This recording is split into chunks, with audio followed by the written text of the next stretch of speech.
సమూయేలు మొదటి గ్రంథము 6వ అధ్యాయము.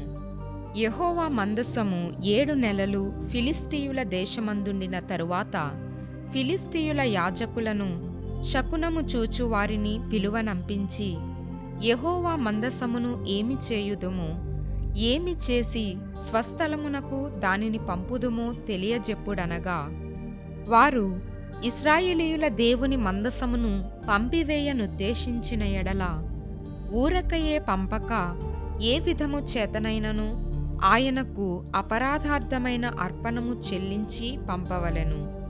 అప్పుడు మీరు స్వస్థత నొంది ఆయన హస్తము మీ మీద నుండి ఎందుకు తీయబడకయుండెనో మీరు తెలుసుకొందురనిరి.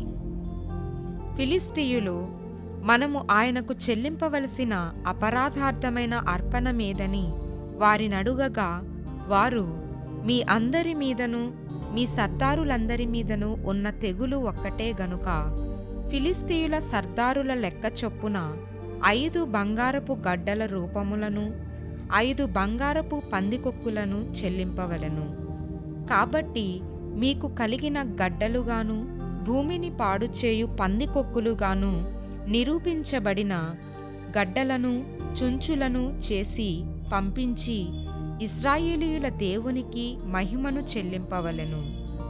అప్పుడు మీ మీదను మీ దేవతల మీదను మీ భూమి మీదను భారముగానున్న తన హస్తమును ఆయన తీసివేయును కాబోలు. ఐగుప్తీయులను ఫరోయును తమ హృదయములను కఠినపరచుకొనినట్లు మీ హృదయములను మీరెందుకు కఠినపరచుకొందురు?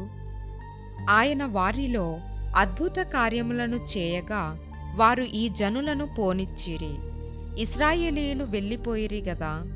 కాబట్టి మీరు క్రొత్త బండి ఒకటి చేయించి కాడి మోయని పాడి ఆవులను 2 తోలి తెచ్చి బండికి కట్టి వాటి దూడలను వాటి దగ్గర నుండి ఇంటికి తోలి యెహోవా మందసమును ఆ బండి మీద ఎత్తి అపరాధార్థముగా ఆయనకు మీరు అర్పింపవలసిన బంగారపు వస్తువులను దాని ప్రక్కనే చిన్న పెట్టెలో ఉంచి అది మార్గమున పోవునట్లుగా విడిచిపెట్టుడి. అది బేత్షెమెషుకు పోవు మార్గమున పడి ఈ దేశపు సరిహద్దు దాటిన ఎడల ఆయనే ఈ గొప్ప కీడు మనకు చేసెనని తెలిసికొనవచ్చును.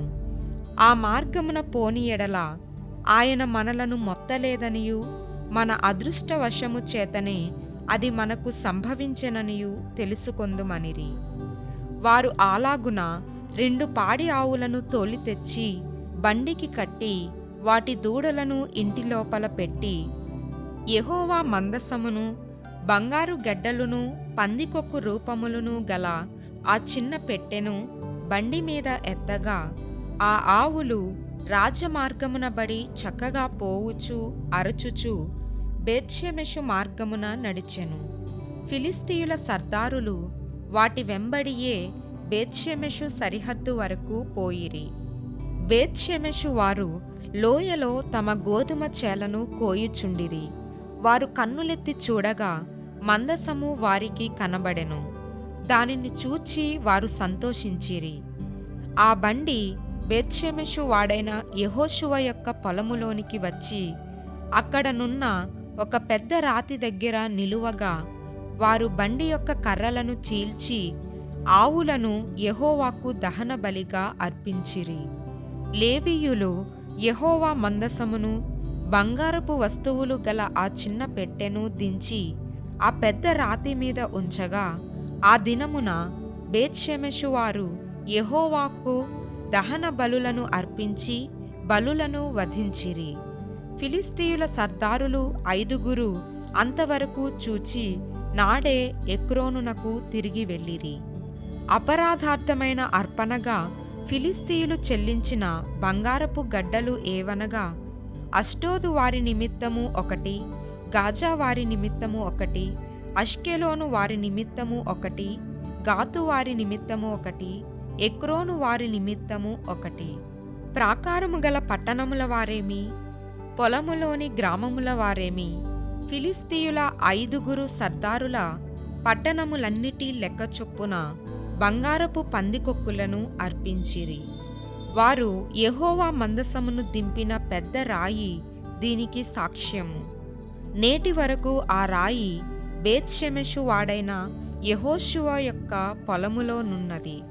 బేత్షెమెషు వారు యెహోవా మందసమును తెరచి చూడగా దేవుడు వారిని హతము చేసి ఆ జనులలో 70,070 మందిని మొత్తెను.